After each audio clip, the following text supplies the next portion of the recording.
Bonjour, béni le Seigneur, soyez richement bénis dans le nom précieux de Jésus de Nazareth. Aujourd'hui, nous allons continuer l'enseignement sur la grâce de Dieu, l'importance de vraiment non seulement invoquer Dieu, ce que nous avons besoin de lui, aussi le fait d'être disposé à recevoir vraiment la grâce de Dieu dans nos vies, à la laisser se manifester. Nous avons dit la dernière fois dans notre enseignement que la grâce de Dieu, elle est disponible pour tous. Donc, il n'y a personne qui peut se voir privé de la grâce de Dieu. Et nous devons aussi, en tant que chrétiens, veiller autour de nous à ce que personne ne soit privé de la grâce de Dieu, sans ce qui est écrit dans Hébreux 12, verset 15a. Donc, nous devons vraiment veiller afin que personne ne se prive de la grâce de Dieu. Je vais vous partager un petit rêve que j'ai eu il y a quelques jours. Nous sommes en juillet 2018, le jour exact, je ne m'en souviens plus. Mais c'est il y a quelques jours, en fait, la date, j'ai pas noté, malheureusement. J'ai eu un rêve, j'étais avec des personnes. Il y avait deux personnes qui étaient très très malades. Et vraiment, ils avaient des maladies, je dirais, incurables, où la médecine n'était pas capable de vraiment faire quelque chose pour ces personnes. Et je me souviens que j'intercédais dans le rêve avec des cris, vraiment des pleurs. Et je criais. Et le Seigneur a tué ces personnes. Ces personnes étaient complètement guéries. Alors Dieu m'a dit, ma grâce, elle est disponible pour tous. Donc aujourd'hui, je viens vraiment partager avec vous que le Seigneur Jésus-Christ, en effet, est un Père qui a compassion de nous, et notre Dieu, notre Sauveur, et qu'en effet, sa grâce est disponible pour ceux qui écrivent vraiment à lui. Nous allons aller dans le psaume 107. Le psaume 107 est un psaume qui est très long, mais qui décrit vraiment la grâce de Dieu pour ses rachetés. Nous allons lire quelques extraits, parce qu'on ne va pas tout dans le cadre de cette vidéo, parce que c'est très long, mais pour lui à la maison, hein, ce sera très édifiant pour vous de réaliser vraiment qu'à chaque fois qu'on est confronté à une situation particulière, que ce soit une persécution, une souffrance quelconque ou la maladie, lorsque nous invoquons Yahweh, lorsque nous crions à lui, il nous répond, il nous manifeste sa bonté. Donc voilà, nous allons lire ensemble le psaume 107, à partir du verset 1. Bon, je vais faire des arrêts pour pouvoir commenter. Donc voilà, verset 1 dit ici, célébrez Yahweh, car il est bon parce que sa bonté demeure à toujours. Et ainsi disent les rachetés de Yahweh, ceux qu'il a rachetés de la main de l'oppresseur et qu'il a rassemblés de tous les pays de l'Orient et de l'Occident, du Nord et du Sud. Ils étaient errants dans le désert, dans un chemin solitaire. Ils ne trouvaient aucune ville habitée. Ils étaient affamés et assoiffés. Leur âme était languissante. Alors ils ont crié vers Yahweh dans la détresse et il les a délivrés de leurs angoisses. Amen. Donc là, c'est verset de 1 à 6. Nous voyons bien ici que Yahweh parle en fait d'un peuple qui était vraiment seul, hein, vraiment sous l'emprise sous l'emprise, pardon, de l'oppresseur, et un peuple qu'il a donc rassemblé de tous les pays de l'Orient, de l'Occident, et aussi un peuple qui était errant dans le désert, hein, dans un chemin solitaire. Et ce peuple ne trouvait pas de ville habitable, et ils étaient affamés, ils étaient assoiffés, leur âme était languissante. Mais lorsqu'ils ont crié à l'Éternel, à Jésus de Nazareth dans leur détresse, il les a délivrés de leurs angoisses. Donc nous pouvons aujourd'hui tous attester, sans nombre d'un doute, hein, nous avons de Dieu qui nous a racheté plus de sa vie, de son sang, que nous aussi à cet endroit. Nous avons une âme pardon, languissante. Hein. Nous étions sous la captivité de l'oppresseur, je sais pas moi, de la sorcellerie, du péché, de la dépendance, et nous avions faim et soif, mais Yahweh est venu à nous et il nous a délivrés. Oui, et nous devons réaliser que c'est cette grâce qui nous a manifesté. Nous avons crié à lui, nous avons reconnu qu'on n'avait pas de recours, qu'on était sans secours, une personne pour nous aider, mais il était le seul qui peut venir à notre rescousse et nous avons appelé et il a répondu. Donc aujourd'hui, Yahweh nous dit qu'il n'a pas changé. Il est même Dieu hier, aujourd'hui, éternellement. Alors si nous sommes dans une détresse quelconque, si nous sommes dans une angoisse quelconque, peu importe ce que c'est, si nous crions à Yahweh, Yahweh va intervenir et il va nous délivrer. Donc, il est écrit verset 6. Alors, ils ont crié vers Yahweh dans leur détresse et il les a délivrés de leurs angoisses. Amen. Il les a conduits sur le droit chemin pour aller dans une ville habitée. Qu'il célèbre Yahweh pour sa bonté et ses merveilles envers les fils des humains. Nous avons tous vécu cela. Dieu nous a délivrés vraiment de l'enfer, de la mort, du péché, de la sorcellerie pour certaines personnes, des pratiques occultes, des dépendances à la pornographie, à l'alcool, à la cigarette. J'en passe, il y a tellement de choses dont Dieu nous a délivrés. Et il nous a conduit ce chemin, ce qu'ils ont aujourd'hui, le chemin étroit qui mène au paradis, tout droit vers lui. Donc, c'est important que nous arrêtions, que nous puissions célébrer vraiment les bontés de Yahweh parce que c'est cette grâce pardon, qui nous a manifesté justement en étant bon envers nous et en manifestant tous ces prodiges et miracles à notre endroit pour que nous puissions être sur le chemin de la vie éternelle.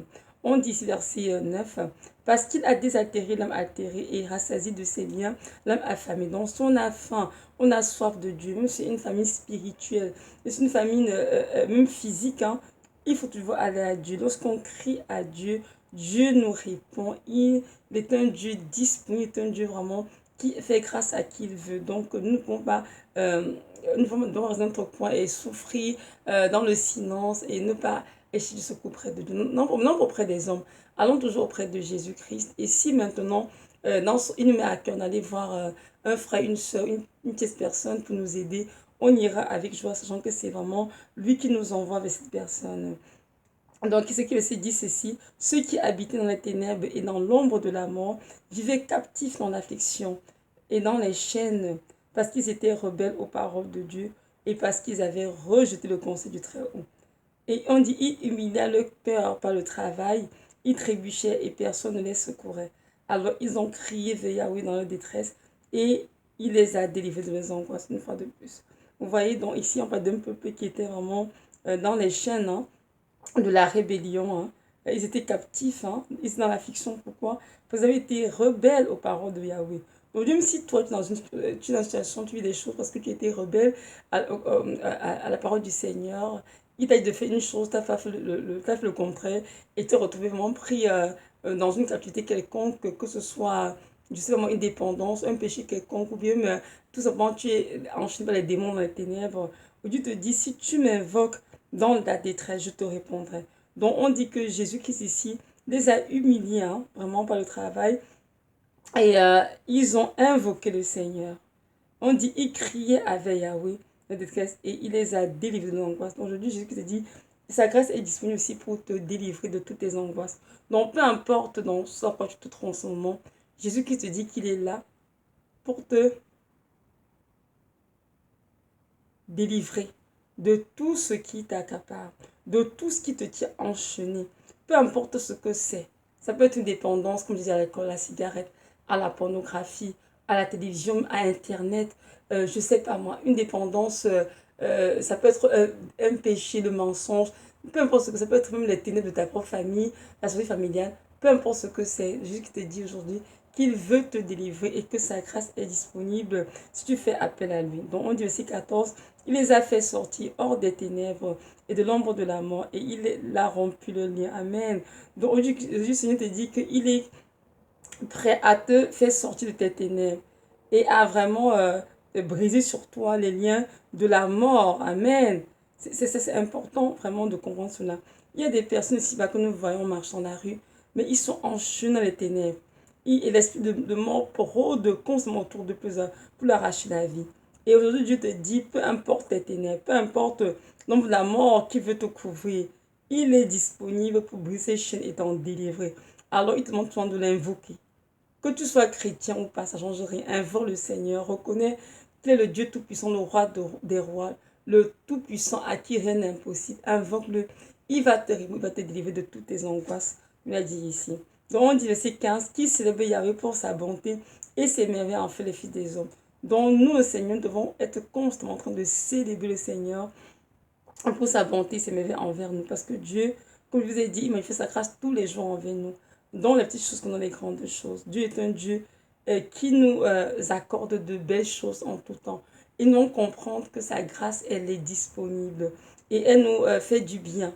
Oui, elle vient nous reconforter aussi, comme dans les épreuves. Nous dit que non, ce Seigneur est là et que parce que nous vivons en ce moment, il est capable de faire au-delà de ce que nous avons pensé ou lui demander. Donc, c'est ça. On le remercie pourquoi? Verset 16. Parce qu'il a brisé les portes de cuivre et cassé les barreaux de fer. Amen. Les fous sont affligés à cause de leurs transgressions et à cause de leurs iniquités. Leur âme avait en horreur toute nourriture ils touchaient aux portes de la mort. Alors ils ont crié vers Yahweh dans leur détresse et il les a délivrés de leurs angoisses. Il a envoyé sa parole et les a guéris et il les a fait échapper de leur tombeau. Donc nous voyons ici que peu importe ce que nous vivons, il suffit de crier à Yahweh. Notre détresse, il va nous répondre. Peu importe ce que nous réclamons, que ce soit la nourriture, que ce soit la vie, parce que son malade, nous avons la guérison. Dieu nous dit ici de juste crier à lui. Notre affliction, notre détresse, et Dieu va se révéler à nous et il va nous accorder ce que nous demandons si nous faisons pleinement confiance. Parce qu'il a fait le passé pour des peuples et des peuples. Alors aujourd'hui, il fait la même chose pour tous ses enfants. Il n'a pas changé. Donc on dit verset 21, qui se lève dans Yahweh pour sa bonté et ses merveilles envers les filles des humains, qui offrent des sacrifices de remerciement et qui racontent ses œuvres avec des cris de joie. Amen. Donc, nous verset 22, je vais m'arrêter là. On dit ici que nous devons continuellement offrir des sacrifices de remerciement à Yahweh et raconter ses œuvres avec des cris de joie. Pourquoi? Parce que nous avons été dans la fiction et il nous a délivrés. Nous avons été dans la maladie et il nous a guéris. Nous avons été dans les chaînes de la mort, du péché. Il nous a délivrés. Donc on reconnaît par ces passages que la grâce de Jésus de Nazareth n'a pas changé. Elle est toujours disponible pour tous les enfants de Dieu et même pour les païens, j'en précise bien. Mais il suffit juste d'invoquer ce Dieu qui fait grâce à qui il veut, il fait miséricorde à qui il veut et ce Dieu va intervenir dans ce que nous vivons. Si nous plaçons notre confiance en lui et en lui seul, notre Dieu va agir. Il n'a pas changé, le même Dieu qui rachète les âmes de l'enfer, qui fait remonter les âmes du séjour des morts, et qui guérit les maladies, et qui délivre de toutes sortes de captivités qui peuvent exister, de toutes formes de dépendance, de toutes formes de péché. Notre Dieu fait toujours ces belles choses dans nos vies. Mais il suffit que nous puissions, comme on dit ici, crier à lui, et alors il va nous répondre. Beaucoup d'enfants de Dieu on veut que le Seigneur se manifeste dans leur vie. Pourquoi? Parce que lorsqu'ils font face à certaines situations dans leur vie, eux de crier à Dieu, de l'invoquer, leur détresse, ils peuvent plutôt se tourner vers les hommes. Soit monsieur pasteur, maman pasteur, je ne sais pas trop, ou bien des hommes et des femmes de Dieu, des frères sont en Christ. C'est vrai qu'il y a de mauvais qu'on puisse être soutenu dans la prière. Mais moi, j'ai appris qu'avec beaucoup d'erreurs que j'ai commises dans le passé, que la première personne avec qui nous devons aller, lorsque nous avons un problème, c'est bien le Seigneur d'abord, parce que c'est lui qui nous a créés. Et il sait très bien dans nos vies quels sont les buts de chaque épreuve. Si nous sommes éprouvés que c'est sa volonté parfaite comme Job, nous sommes tous d'accord qu'il n'arrêtera rien. Il va juste nous laisser l'épreuve tranquille le temps que la patience accomplisse parfaitement son œuvre en nous. Et une fois que cela sera fait, nous serons délivrés, tout simplement. Mais sinon, ce que nous vivons, c'est que nous sommes sous l'oppression de l'ennemi, sous une oppression démoniaque. On a connu un péché que nous avons commis. Il va juste nous amener à nous repentir. Et ensuite, il va fermer la porte spirituelle qui est ouverte aux démons. Si maintenant, ce que nous vivons aussi est tout simplement, comment dirais-je, l'œuvre d'une méchanceté quelconque de dans nos vies, nous avons que nous sommes censés que Dieu intervienne qu'on évoque pour nous arracher de captivité, pour nous arracher des mains de l'oppresseur. Notre Dieu n'a pas changé. Il est le même hier, aujourd'hui, tellement, et continue de délivrer et de guérir tous ceux qui viennent à lui. Comme je disais dans mon rêve, quand j'ai vu 2 cas de maladie vraiment très très graves, et je crie et je pleure au Seigneur, et Dieu a agi, montré lorsque tu invoques et lorsque tu pries, lorsque tu te remets à moi, tu cries envers moi, je vois ta détresse et je viens te répondre. Et aujourd'hui, moi, je peux attester d'ailleurs dans ma propre vie que j'étais malade une fois, proche de la mort. Il y a des fois, les médecins ont dit à mon mari, non, elle ne peut pas se réveiller parce que là, c'est vraiment trop. Elle est très jeune, c'est sûr, mais on ne peut pas faire grand-chose. Mais à chaque fois, le Seigneur leur a montré qu'il était le Dieu de ma vie et qu'il était le Dieu qui donne la vie à ceux qui veulent, à ceux qui désirent. Donc, et Dieu m'a vraiment donné la vie. Et une fois, moi, je sais que si je peux vivre, parler et témoigner de ce que Dieu a fait pour moi parce qu'il m'a touché. Pas une fois, plusieurs fois, Dieu m'a touché et dans mon corps. Et je peux dire, Seigneur, je te bénis d'avoir touché mes reins. Parce qu'avant, mes reins ne fonctionnaient pas du tout. Et Dieu a fait en sorte qu'ils soient capables de fonctionner à nouveau. Et j'ai dû arrêter la dialyse que je faisais avant. Aujourd'hui, j'ai des enfants, c'est par sa grâce, hein. Aujourd'hui, j'ai tout ce que j'ai en fait de ces vies. C'est aussi sa grâce. Une fois, j'étais tellement malade de ma vie, j'étais sûre que je mourrais, que je peux plus vivre le Seigneur. Moi, aujourd'hui, je suis encore debout. Je suis capable de parler aux gens, d'exhorter quand même, de prier avec des sœurs, des frères, ça et là. Je bénis le Seigneur pour cela, comme d'évangéliser encore, parce que Dieu le veut. Et ça, c'est mon œuvre de sa grâce dans ma vie. Aujourd'hui, je sais que tout ce que je suis, tout ce que j'ai, appartient à Christ. Il est vraiment l'auteur de tout ce qui est dans ma vie, de bon. Donc je bénis le Seigneur vraiment de m'avoir donné la vie, de m'avoir arraché vraiment des ténèbres, hein. Ah oui, avant, moi, je viens d'une famille où j'avais été victime des œuvres de la sorcellerie, mais Dieu m'en a délivré complètement et je bénis Dieu pour toutes ces choses parce que les ténèbres ont quand même mon âme plusieurs fois, mais Dieu, dans sa grâce, n'a pas permis que je m'en aille, que je quitte la terre des vivants. D'aussitôt, il m'a vraiment gardé près de lui. Donc, je peux vous dire que ce qu'on vient de lire dans les psaumes 107, Dieu l'a fait pour beaucoup de personnes. Il le fait encore pour ses enfants. Il peut le faire pour toi qui m'écoutes en ce moment. Donc, peu pour ce que tu vis, ne sois pas découragé, ne sois pas déconcerté, mais je t'en prie, ressaisis-toi, va sur tes genoux et invoque le Dieu que nous servons, Yahweh, Yeshua, Jésus de Nazareth, ce Dieu puissant à qui rien n'est impossible. Et inscrit la parole là, qu'il est près de ceux qui ont le cœur brisé et qui ont l'esprit dans le battement. Donc, si tu es abattu par ce que tu vis, invoque ce Dieu, même si tu as péché contre lui, demande pardon, crie à lui, et je peux t'assurer qu'il viendra vraiment t'arracher de tes détresses, parce il t'aime et il veut te sauver, il veut que tu vives et que tu passes ton été près de lui. Donc c'est ça que j'avais vraiment à dire aujourd'hui. Donc retenons vraiment que la grâce de Dieu est disponible pour tous et que nous devons aussi veiller à ce que personne autour de nous souffre de la grâce de Dieu. Nous sommes des voisins païens, des membres de famille qui sont encore païens, même des amis. Même s'ils ont un besoin, prions pour eux. Prions vraiment que la grâce de Dieu leur soit manifestée afin qu'eux aussi soient touchés. Nous avons été touchés. Et c'est même pas un problème dans des vies. À sa cause d'un miracle que Dieu a accompli. Que personne sa vie à Christ, ça peut arriver et tout. Donc, rendons-moi cette grâce disponible. Appelons-nous là-dessus et aussi continuons vraiment de prier afin que tous prennent part à cette grâce qui était manifestée à l'être humain depuis la croix de Golgotha jusqu'à nos jours. Cette grâce est toujours disponible.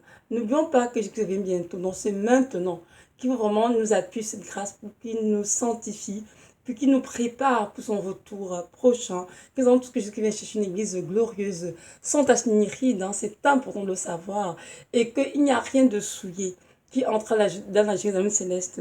Donc, en ce moment, je nous sens de parler. S'il y a qui chante ta vie, une captivité quelconque, une dépression, même si tu sers Satan, et qui t'a trompé, que Jésus ne t'aime pas, au vu que c'est un mensonge. Jésus Christ t'aime beaucoup, il veut te sauver. Même si tu essaies de répondre à tes péchés seulement et va à Jésus, crée le délivrance, il va te délivrer des filets de Satan. Donc peu importe que ce soit une maladie, que ce soit une dépendance de la chair, quelconque, sache qu'il a pour te délivrer de toutes ces choses. Mais ce que tu cries à lui, et c'est maintenant qu'il faut mettre ta vie en règle. Il ne faut pas attendre le fait après l'enlèvement, parce qu'après l'enlèvement, il sera trop tard. Après l'enlèvement sera la tribulation, sera les persécutions effroyables sans nom pour les êtres humains qui sont vraiment dans toutes sortes de tourments sur cette terre. Donc c'est maintenant qu'il faut se préparer, c'est maintenant qu'il faut sa vie au Jésus de Nazareth, c'est maintenant qu'il faut le laisser noter nos vies, c'est maintenant qu'il faut nous délivrer de tout ce qui nous accapare, nous empêche d'être adultes totalement, ou qui nous empêchera aussi d'être enlevés. C'est maintenant qu'il faut laisser Jésus qui fait toutes ces choses en nous. Donc, nous avons encore le temps d'aller vraiment à ses pieds, du Seigneur, voilà ce que je vis, voilà ce que j'endure. Je t'en prie, Seigneur, aide-moi. Même si c'est un péché, quand vous confessez une fois, et vous n'avez pas avoir la victoire sur ce péché, allez à Jésus qui Nazareth, car il a la capacité de vous en délivrer complètement, de vous en purifier.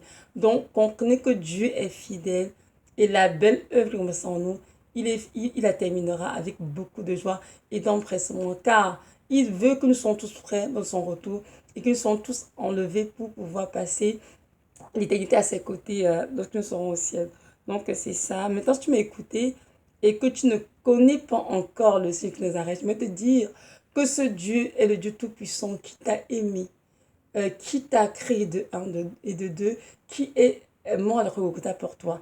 Donc, je vais vraiment t'encourager à ne pas avoir un cœur endurci, les oreilles endurcies, mais vraiment saisis ce qu'on te dit depuis longtemps. Arrête de raisonner et donne ta vie au Seigneur Jésus de Nazareth. Et sache que ce Dieu est le Dieu qui a la capacité de changer ta destinée. Et il voudrait vraiment que tu puisses avoir la vie éternelle. Et la vie éternelle, c'est rien d'autre que de recevoir Jésus qui est dans son cœur comme son sauveur, son Seigneur. Juste t'encourage, commence pas de foi et demande de se dire, Seigneur, que tu es un pécheur, repente de tous tes péchés et accepte dans ta vie comme ton sauveur et ton Seigneur. Et ainsi, tu pourras devenir un enfant de Dieu et marcher vraiment après d'aujourd'hui en conformité avec sa parole. Il sera là à tes côtés pour t'aider, pour t'enseigner et vraiment t'aider avec la victoire sur tout ce qui domine ta vie, qui n'est pas à sa gloire. Donc voilà, c'était ça le message. Merci de m'avoir écouté. Soyez richement fortifiés en Jésus de Nazareth, sachant qu'en lui, rien n'est impossible. Parce que vous criez à lui, il vous répondra. Et sa grâce, elle est disponible pour tous, sans exception. Merci.